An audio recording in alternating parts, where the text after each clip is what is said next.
The last two stages we've been on, he walked up, let's call it misty-eyed, not necessarily crying. I wanted to see if he was going to do it again. We found out like an hour before we went on stage last week that we hit the Wall Street Journal bestseller list. Thank you. Thank you. And yes, I might have shed a tear or two. And that was the second time in a row, because the first time was with our students celebrating the release of the book. Don't ask. This guy, we'll try to keep his eyes dry. And an emotional couple of weeks. Anyways. We will definitely have fun today. So Here's the plan. This clock says 45 minutes. We teach a class at USC that is 32 hours over the semester. It is really hard for us to pick our favorite subjects. We're going to do our best to boil it down. We're probably going to get cut off in the middle of something, but that's okay. And the other reason that it's going to be tough is because, as you'll very soon learn, this guy talks a lot. He's made fun of me twice in the first 36 seconds. I want everybody to recognize that. I'm not done. Okay, so here's the agenda. We are going to dig into this journey that we've been on, from creating our class and writing a book that we thought was going to be a book about great salespeople and their mindset, and ultimately took us on this crazy journey and ended up being a book about great leaders, great thinkers, great professionals, successful people of all stripes. And then if there is time, I'm going to try to leave at least 5 minutes for some Q&A. Again, if I can shut this guy up. If we can't do that for any reason, we are going to hang out all day, and we do have a little book signing at the end of the day, I think at 3 o'clock. Please bring your questions there, because our Q&As are actually sometimes just as fun as the talks, and I hate for everybody to miss out on that. So what did I miss? Oh, you care what I have to say. I do. Okay. I have to get it in early, because once I stop and you go, people who have seen us before know they might not hear from me again today. Okay, here's what's important for you to know. We typically get brought into rooms full of learners or full of knowers. Sometimes we get brought into a room full of knowers, and our job is to transition them into being a room full of learners. But sometimes we get really lucky and we just get to be in a room full of learners out of the gate. And we heard that was you. So that makes us really excited, because all of your people have access to the same exact content.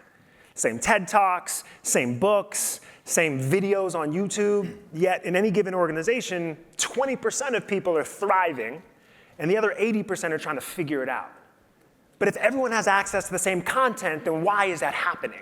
And we think it has a lot to do with how you consume information as a learner and as a knower, especially as a leader. So I think that's where we should probably start. Yeah, I definitely think so. So look, we're going to talk a lot about selling, because we believe that in order to change the world, in order to do anything of value, you have to be able to move people. And moving people is selling. So when we talk about selling today, know that we are talking about you. The other thing I want to point out is that neither of us really came from a traditional sales background. I started as a lawyer. And when I did get into the startup game, I got in through the sales door, and I didn't have a playbook that I was drawing from. And the lessons I learned on my own. And Colin's story is really similar. Yeah, because I was not a lawyer. Which is why you lose every argument we ever have. But I did grow up with a real disdain for salespeople. Yeah, you get it. I see you shaking your head. Like, it was yucky. Listen, I think my mother's father was a traveling salesman, and the volatility of that role she didn't appreciate, and then maybe that just trickled down to me. But whatever, I was just a kid that didn't have respect for the sport, and I definitely didn't go to college to become a salesperson. And when I graduated college, I had two options: move back home with my parents or take the first job that was offered to me. I never moved back home with my parents. But I was horrible. The first job was a sales job, and I sucked. I was really good at blame displacement. I was really good at telling you why it wasn't my fault. I was too smart. I was too educated. I stood on higher moral ground. Whatever the case was, I couldn't close a door, let alone a person. And on the third month, 21 years old, fresh out of college, my boss comes up to me and he says, "Hey, I'm going to put you on something called a PIP." Whoa, we've got a room that knows what that stands for. Hopefully from giving them and not receiving them. It just means I was going to get fired. So I did what any normal 21-year-old, 3-month out of college person that was going to get fired does. I was going to screw the establishment over on my way out. And that's exactly what I tried to do. I dare you to fire me early. right? Like I stopped with the dress code. I stopped with the script. I only asked questions I wanted to know the answers to. I only laughed at jokes that I thought were funny. Weird stuff. And that was the month that I broke the sales record. On accident. Like on accident, it was in that moment, this unlocking moment, that I realized the greatest salespeople on the planet were the opposite of who people thought they were. Like the minute that I stopped trying to be a salesperson was the minute that they stopped viewing me as a salesperson and started viewing me as a human being. And then the rest of my career just sort of took off from there. And I, whatever, like we can go through all of these awesome accolades and acquisitions, but the end of that journey, I was working for an entertainment company, and we got acquired. It was a really big deal because I was working with like my idols. Like I'm talking like Drake and Puff Daddy and like Mark Cuban. Like I thought I was there. And when that company got acquired, a recruiter called me and said, hey, I know you think the entertainment industry is sexy. You wanna know what's really sexy? I said, what? He said, software security. Thank goodness. And I met Garrett. And Garrett and I sat in a room together, him, from being a lawyer, me from never wanting to be anywhere close to being called a salesperson, and we vibed. Like we caught a real vibe over the idea that the greatest salespeople on the planet aren't the most extroverted. They're not the most gregarious. They're not the best looking. They're not the most sociable. They're not the most self-confident. The greatest salespeople on the planet are the greatest leaders on the planet. And the greatest leaders on the planet are the people that know that they said something and it didn't land with their people and they can course correct real time. They know that they're talking to somebody and that person is not listening. That person is waiting to speak and they can change. They know what it feels like to be in a conversation with someone where you don't need something from them. And therefore, they're pathologically optimistic. Because if they're talking to someone and they believe that they already believe in them, then that's a whole different vibe. So Garrett and I, when we started teaching our class, we thought about this, like, why would anybody show up to our class? It's not like people are paying $60,000 a semester to go to USC to become a salesperson when they graduate. But we were wrong. A third of the class shows up every single day because they want to be leaders. They want to sell ideas. They want to garner investments. They want to make sure that people want to run through walls for them. They're marketers, they're engineers, they're entrepreneurs. A third of the class want to learn how to sell themselves.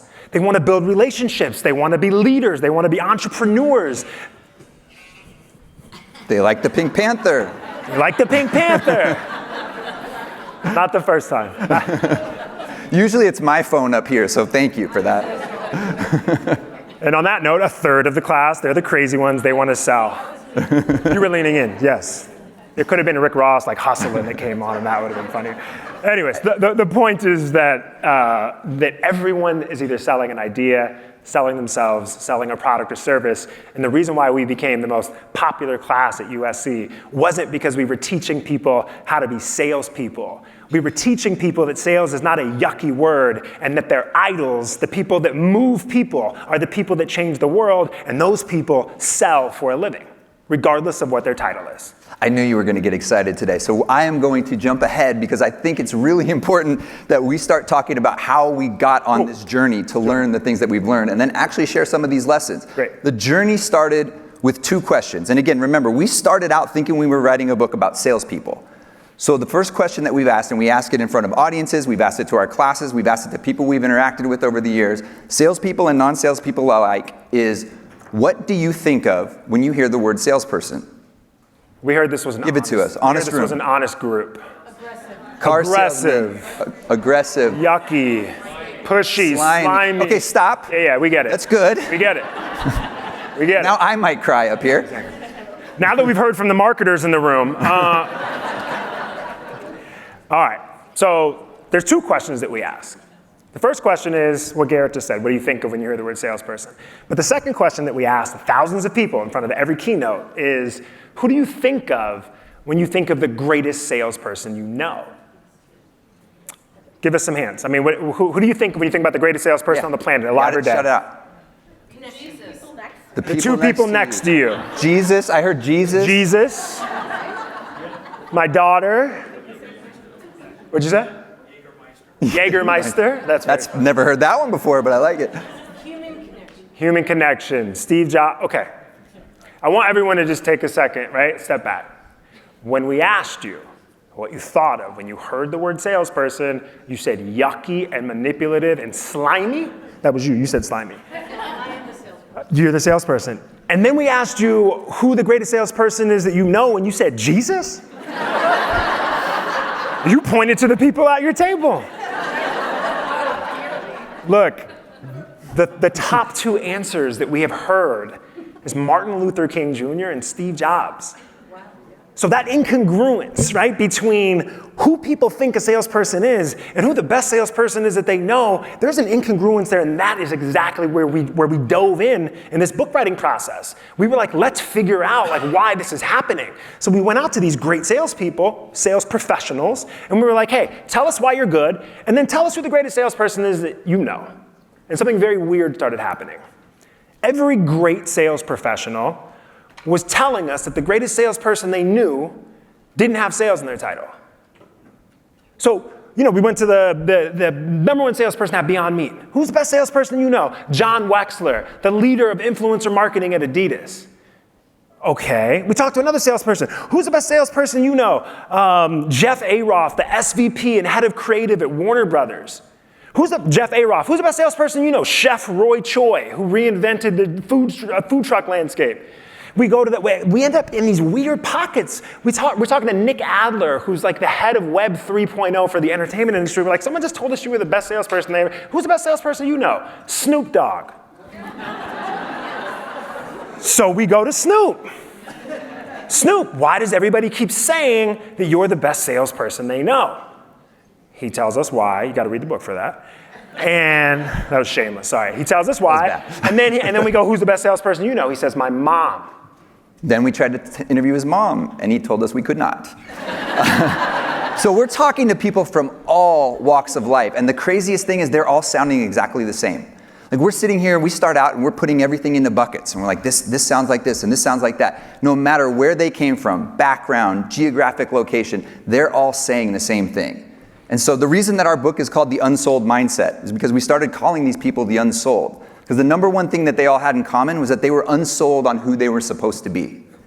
They were unsold on who their customers expected them to be, how they were expected to do things. And so I think that's a great segue actually into the kind of the first bucket of lessons that we got, which is this almost hyper authenticity that they've given themselves permission to show up as. Yeah, we've had to rename it hyper authenticity because authenticity is such an overused buzzword.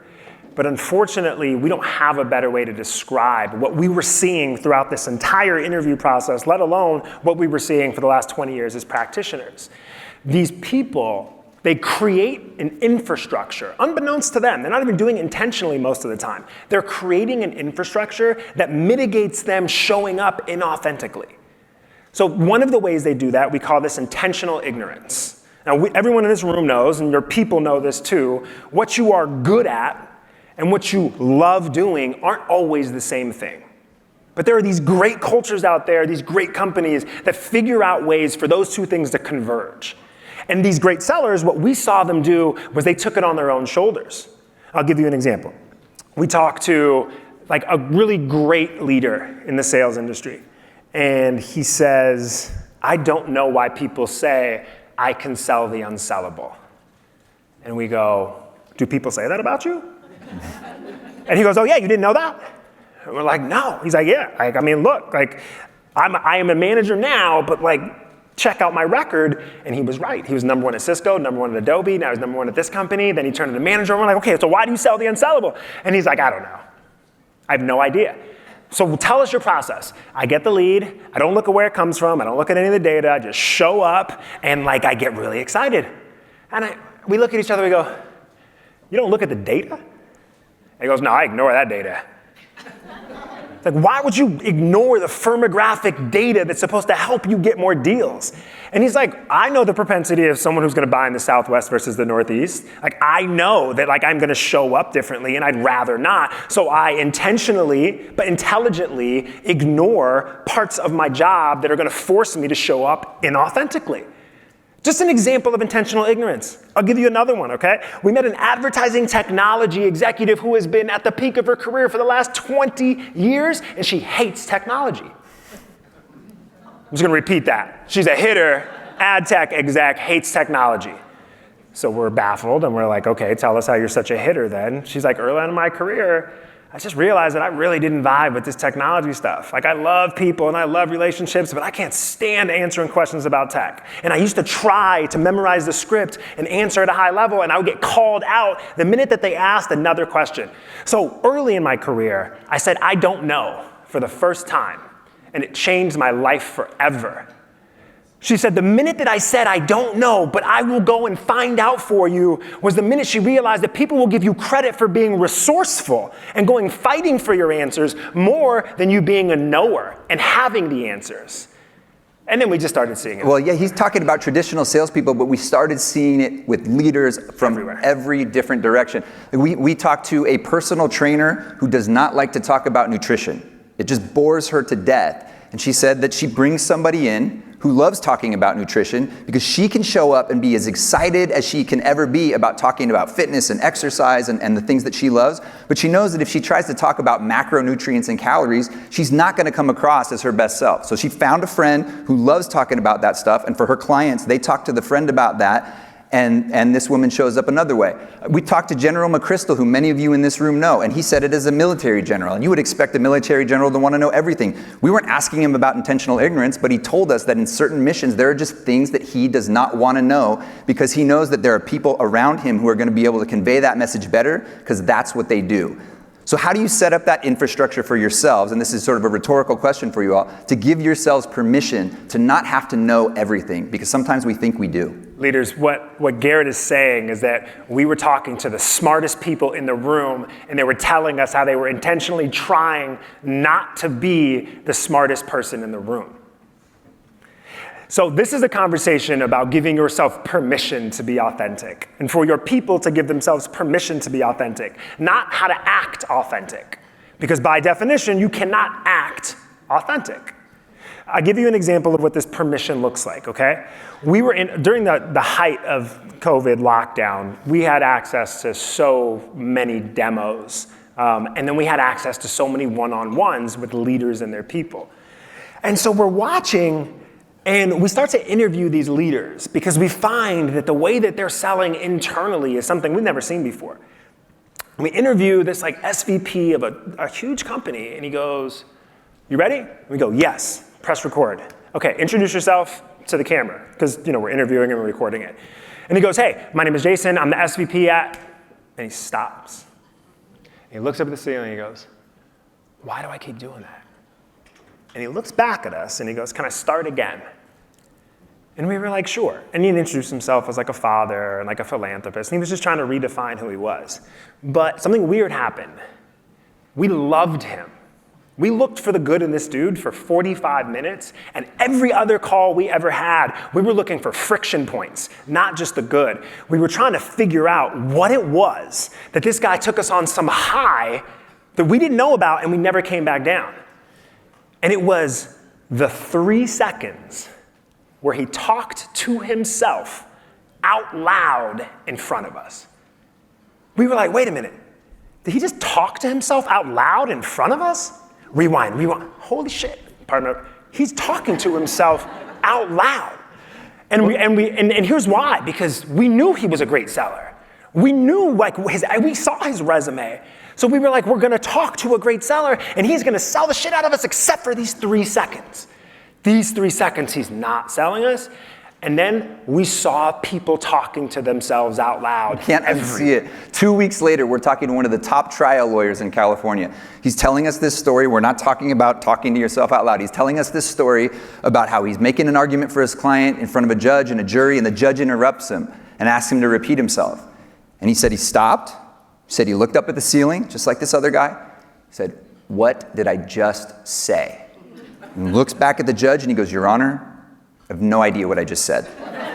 And the jury reacted, he says, exactly the same way you did. They chuckled. I mean, they realized that he was a human being, flawed, just as nervous as they were sitting there in the courtroom. And this was not something that these people are doing as a tactic, right? They're not thinking, oh, I'm going to talk to myself out loud and ingratiate myself. It's actually just a really interesting display of vulnerability. Mm-hmm. And that word that you just used, flawed, is actually a really special one. Because it all came full circle to us when we noticed a pattern during lockdown, okay? By now, we know that everyone in this room sells regardless of what your title is. This specific example is a microcosm of what we saw with every single seller that made it into this book. And a majority of them do not have sales in their title. Okay. During lockdown, we saw two groups across multiple verticals flip-flop on the leaderboard. It was really weird. So it was this one group that were really underperformers in multiple verticals, and then during lockdown, for some strange reason, they turned into hitters. It was very weird. And then the group that was typically on the top of the leaderboard, when lockdown hit, they sunk to the bottom and they were underperforming. And we thought that was interesting, so we tried to figure out why. And the conversations, at least the first 5 minutes of the conversations, they almost sounded identical to each other within each distinct group, but they were opposite when you were comparing the groups. The first group, here's how the conversation sounded. Zoom comes on. Hey, thanks for showing up. I just want to call out the elephant in the room. I don't even know if we should be having this conversation right now. Like, that is my 2-year-old running behind me. That is my wife with the mask on trying to put a mask on him. That is unfolded laundry. That's the classroom that we're trying to figure out how to teach our kid, and we have no idea what we're doing. I'm normally really better at my job than I am right now, and I'm just telling you that we're going to get through this, but this is weird. You would hear this like vulnerability like out of these people that typically we hide this intentionally. We hide this part of us. And every single time that these people would lead with how weird of a situation they were in, the person on the other end of the Zoom was like, thank God you said this. This is so weird. This is my first pandemic too. That's a true quote. That's a quote. You have never seen a customer, a prospect, and a seller catch a vibe that quick.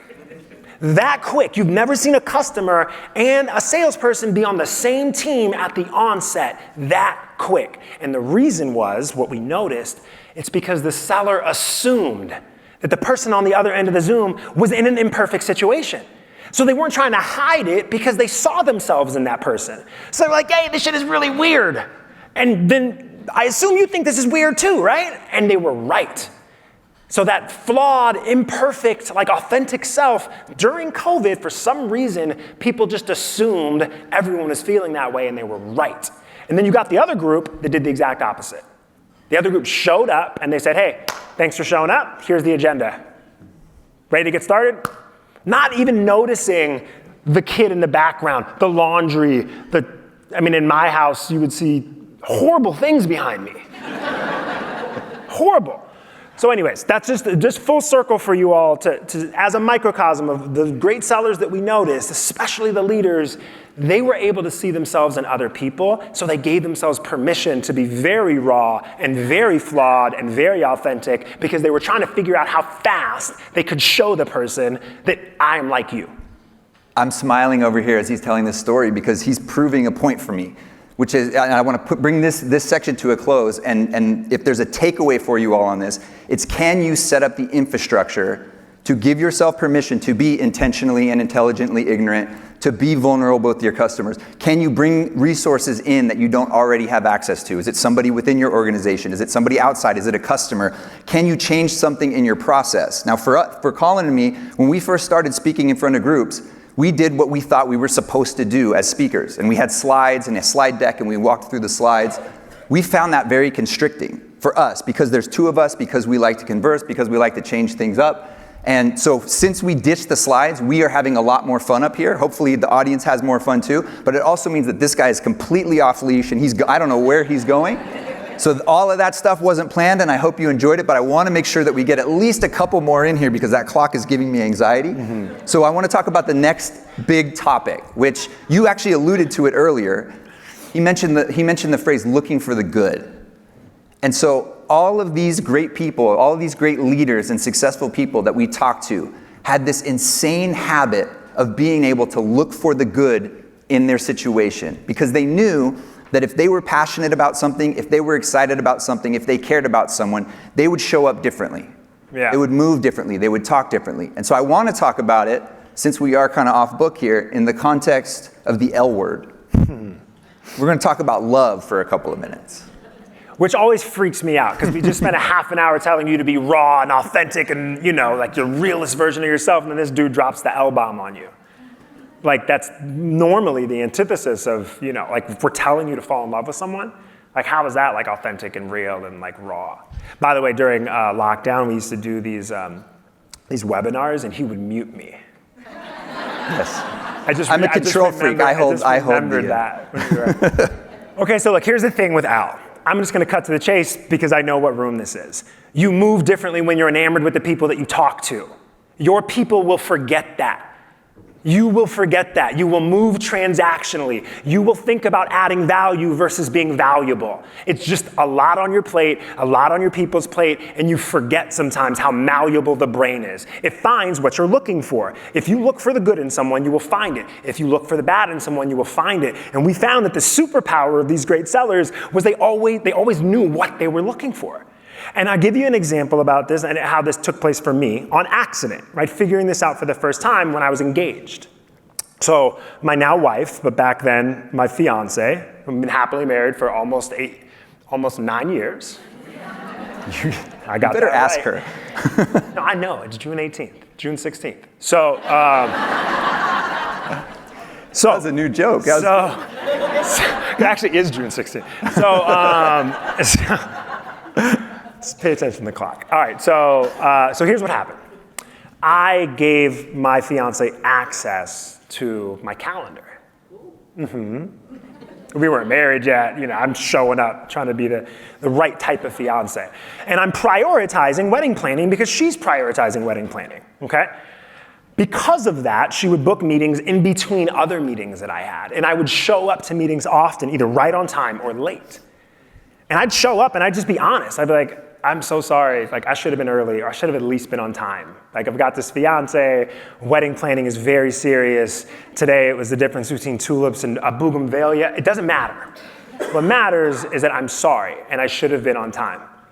And almost every time I would get one of two responses. They'd go, hey Colin, don't worry about it. It's gonna get way easier on your second marriage. True quote. Or they would say, don't worry about it, Colin, I've been married for X amount of years. Happy wife, happy life. Happy wife, happy life. Regardless, why would I ever lose a deal if someone's telling me about their marital history in the first 10 seconds? Like that, you cannot walk away from anybody without having a real relationship, without looking for the good in someone when someone sees themselves in you. And that's what happened. I showed them a more raw, honest version of myself. They were looking for the good in me because they saw themselves in me. And then in turn, they gave me something and I started looking for the good in them. And that's what we call catching a vibe. And it worked. But the point is love. How do you manufacture love? You can't. You know what love looks like? The 14-year-old version of Garrett Brown when he had a crush on? Someone. He always makes me name her, and it's weird because I haven't known her in 25 years. And I'm married for almost 20. You like to have, happily married, but I still like to have fun with them. Think about the 14-year-old version of yourself that had a crush on somebody.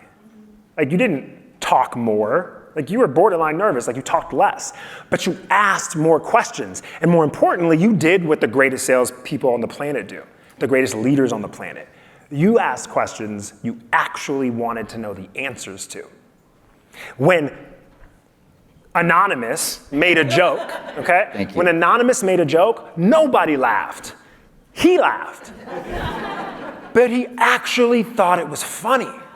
So I just want to repeat what I said at the beginning of this portion, which is that you will move differently if you are enamored with the people that you are talking to, and you've never seen a leader like a leader that is looking for the good in their people. Like if you want people to believe in you, you have to believe in them. If you want people to look for the good in you and look for the good in what you're saying and look for the good in your company, you would have to do the same thing. But we forget that the higher up the totem pole we get. Let's get tactical. So how do you generate this mindset in yourself? Now, as we've said a couple times, we come from a sales background. There's a traditional sales training tactic that's taught. It's called a 3x3. Yep. And what people will say is that for a salesperson who's about to go into a sales call or have a sales meeting, take 3 minutes, finding 3 things, do some research, find 3 things about the person that you're going to talk to that you can leverage in the conversation. We don't love this because the subtext is that it's being leveraged against the person. It's like, okay, how do I find something that I can use to build rapport? Or how do I find something that shows that they have a pain point that I can then go in and show that we can solve? We've changed this up a little bit, and we have taught thousands of salespeople and students to spend those 3 minutes doing their research. And this is for you leaders and for you sellers and for anyone else in the room. If you are going to have a meeting with someone that's important, whether they work for you, whether they work with you, whether you want them to work with you, spend 3 minutes doing your research, but look for 3 things that you love about the person you're going to talk to. Or that you could love. More importantly, that you could love. So go on their LinkedIn, and are they involved with a charity that's a cause that you're passionate about? Are they just wearing a cool outfit in their profile pic that you happen to love? It doesn't really matter. The point is that we've seen this happen so many times where if you spend that 3 minutes, look for those 3 things you love, you're going to show up on that call or in that meeting the way that Colin was just talking about, caring differently. We got a great example of it with one of our consulting clients, actually. Yeah, so a lot of times we'll get brought in to consult, and just often the people and the teams that we're talking to are older than us, at least one of us. And wait, you were called a geriatric millennial this week by somebody, and it made me so happy. Shoes, it was the shoes. Don't worry about it.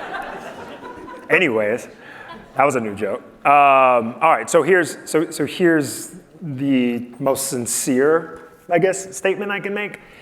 You won't know if you can actually fall in love with someone, and you definitely won't know if you can fall in love with someone in 3 minutes. And even saying the word falling in love is really weird. But you could absolutely fall in love with the idea of who a person could be before you meet them, and then see if that person is going to prove you right or prove you wrong, okay? So this is the example. We went into a room, leadership, sales team, and we were trying to connect the two because there was a disconnect, and the only person on the sales team that was thriving was this gentleman that was there for he's a 30-year industry vet, and he had no problem telling us he did not want us there. He was actually really rude about it. Thank you for that. And so we're like, do us a favor. You seem to be the only one that's doing something right, and everybody follows whatever you do, which is probably the problem. So we want to shift this so that they think like you, but not that they try to copy what you do because you can't be someone else. We want you to take this lead, we want you to take 3 minutes and just fall in love with the idea of who this person could be. And he looked at us and he goes, I'm not falling in love with anybody. And we're like, please? And he's like, no, I'm not falling in love. That's not my deal. I'm doing just fine without that. We're like, we get it, but this is for everybody else. Please, just do 3 minutes. He goes, I'm not falling in love. Why? Because it's not a qualified lead. Oh, okay. All right, how about this? Do the exercise and you don't have to take the lead. We'll give the lead to a new person. Fine. Gets on his laptop, opens it up, and you watch this team, like out of the movie, half circle around him. Huh. Garrett and I are like, what? He's like, he graduated college 2 years after me. You love that you guys are almost the same age? No, I don't love that. Okay. A couple seconds later, huh. What? He went to the University of Minnesota. You love University of Minnesota. No, I don't love the University of Minnesota, Colin. Okay. I still don't like this guy, obviously. He didn't sound like that, but he was really rude. A couple seconds later, right when he's about to put his fingers down, he picks them up. And he looks at us with this little half smile, and he goes, Bob Dylan is around my age. I go, okay. Bob Dylan went to the University of Minnesota. Okay. I love Bob Dylan. Like, okay, thank you. You have accomplished what we needed you to do for this team to see what it feels like to get excited to show up to a meeting and you need to know answers to questions that most people will never ask. This worked. Now we're going to go give this lead to someone else. We'll give it to a newbie because it's unqualified. We'll see what happens. And he's erratic. There's no way you're giving that lead away. I didn't just spend 3 minutes falling in love, not to figure out if this is real or not. But that was the point. The point for all of you leaders, right, is are you excited to talk to your people? Are your people excited to talk to them? Are there questions that they want to ask that most people don't want to ask? Is that the vibe? Or is it not? Is it transactional? Anyways, long story short, or long. Long story long, at the end of it, he was right. And it was, unfortunately, the biggest bromance we've ever seen. And we sat through and watched this guy not only fall in love with this human being, but get fallen in love with, because they were both Dylan fans, and they both were the same age, and they both were catching vibes, and the guy bought. And we did an after-action review afterwards, and the salesperson gets up in front of the entire room and he goes, hey guys, I just want to let everyone know, the reason why he bought had nothing to do with the fact that I fell in love with him.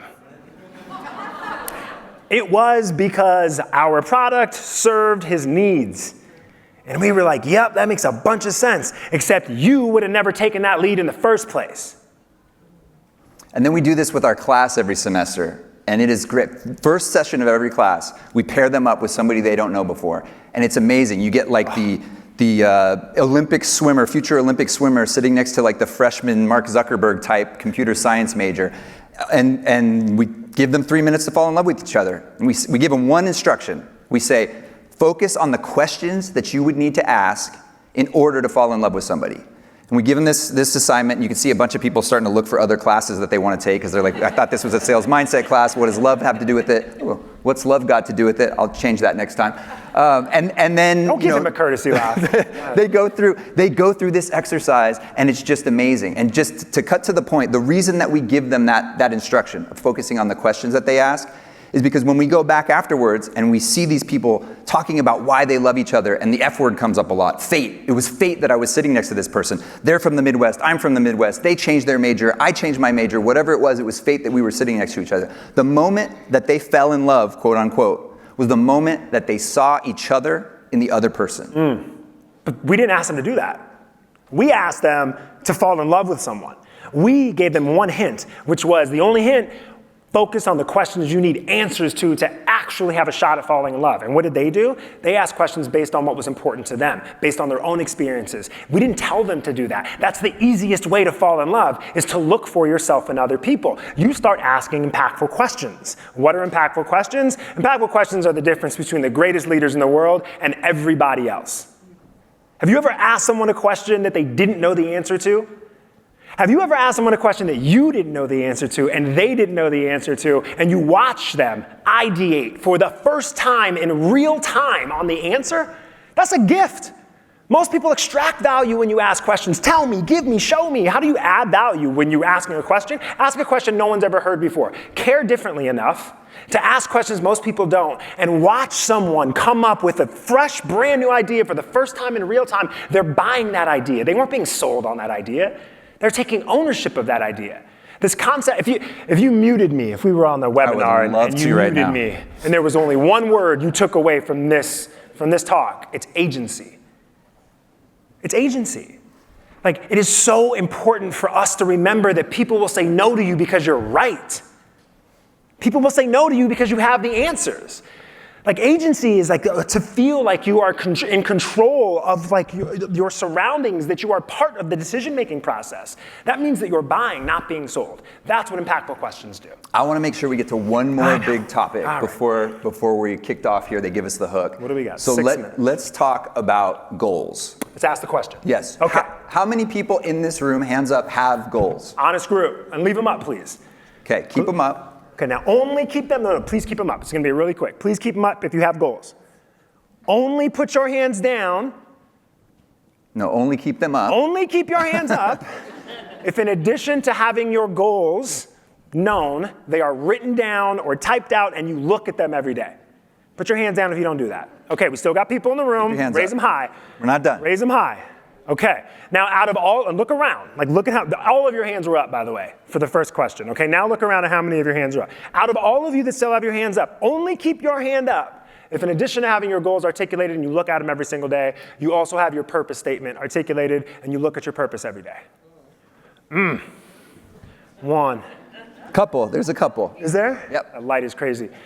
So, you know what, let's back up. You don't have to look at your purpose every day. Just raise your hand if you have a purpose written down somewhere. Yeah, not that many hands are going up. We found this out the hard way. We went out as goal-oriented sales leaders, talking to the smartest people that we could find, and we're like, tell us about your goal orientation. Tell us how you do goals. And every time they tried to shoehorn the word purpose in. But we weren't focusing on purpose until we did.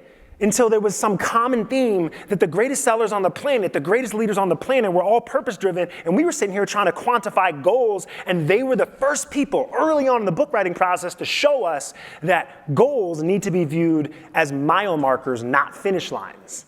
Yeah, people don't talk a lot about the downside of goals, Right. which is if a goal has a timeline and you're not going to hit it, how do you start acting? Do you start acting unnaturally? Do you start pressing? Do you start, at worst, do you start kind of making things up or being inauthentic in some kind of way? And these people weren't doing it. And we weren't asking for it, as Colin said. Like, we were talking to the CMO of Atlassian. Yep. Massive, massive tech company, 250,000 customers all over the world.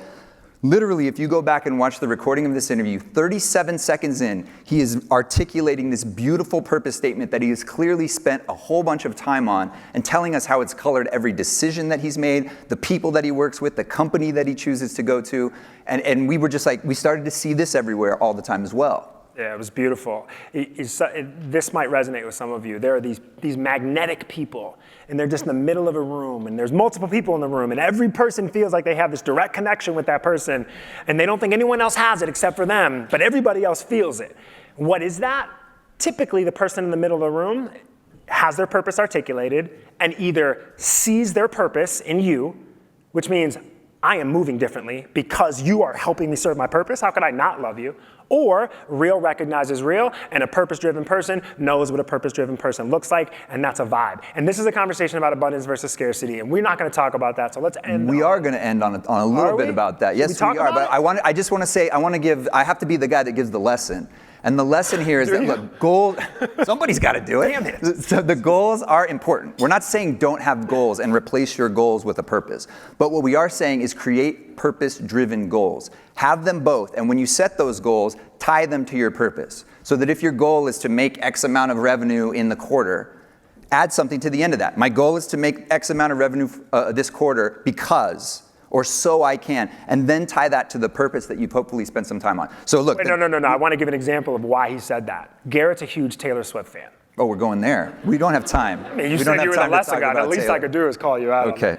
Taylor Swift is in a documentary, and she's wanted to be the biggest pop star in the world, and you see it. Like, she's like 8 years old, and she says it. Like, I just want to be the biggest pop star in the world. That's my goal. And then they show her. She just won 2 Grammys. She sold out Wimbledon. She's the biggest pop star in the world. They zoom in on her, and she's crying. And they're like, what's wrong? You did it. And it was this response. It was like, I thought it was going to feel different. Like, this is it? Like, how many times have we hit a goal? How many times have your people hit goals only to feel like, damn, I thought it was going to feel different? And that's because they viewed goals as finish lines. We don't have time to talk about I know, I failed everybody. We're not going to have Q&A up here. Please ask us questions out there. But I want to end on a story that ties both purpose and abundance together. Okay. Because it's a great way to finish. There's a chapter in our book called Abundanza. Yeah, it's a beautiful word, right? So let's end on this story. At Bidia, software security company that was acquired by Google that Garrett and I are really proud of and where we met, there was a rookie, like someone who was brand new. And he was not liked by the sales force. And one day, the number one salesperson in the room came up to me and she said, hey, you got to check your rookie. He's hoarding leads. Like, what? I was like, yeah, like I get there in the morning and like everything's gone in San Francisco. Like, there are no opportunities left. Like, I have to start looking elsewhere. And then when I leave, he's still here. He's like prospecting in Australia, like into Sydney. So unless you want me prospecting into the Outback, you better fix this. And I go, okay. So I bring the rookie into my office, and we have this couch, a really nice, like brown, distressed restoration hardware couch. It's important for the story. Some restoration hardware fans in the room. Very cool. We have no idea which companies. They could be RH could be here. Okay, so he sits down on the couch, and I go, all right, look, here's what I want to talk to you about. And as I open my mouth, he starts going like this.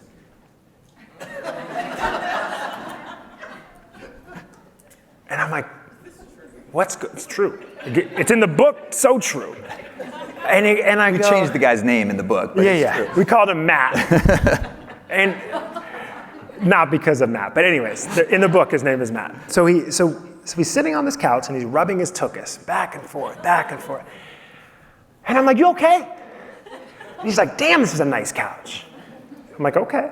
I said, look, here's what I want to talk to you about. And as I'm opening my mouth again, he stands up, puts his butt in my face, starts picking up couch cushions until he finds where the couch was made. And he finds the tag, sits down on the couch, opens up his laptop like I'm not even looking at him, like I'm not there. Huh, they got 5,000 employees. They definitely need cloud app security. You care if I prospect into them later? And I'm like, no. He closes his laptop, puts it aside. He says, okay, Colin, what do you want to talk about? Absolutely nothing. This dude literally found deals in couch cushions. He turned in to be the #1 salesperson in the room, and now he's a really successful leader because he has a unique skill. He can find opportunity where no one else can. The #1 salesperson in the room came to me and told me she was going to leave because there were no opportunities. This is the guy who found opportunities in couch cushions. If you look for the good, you will find it. If you look for opportunities, you will find them. Thank you all for letting us live our purpose up here. We really appreciate you all. Thank you.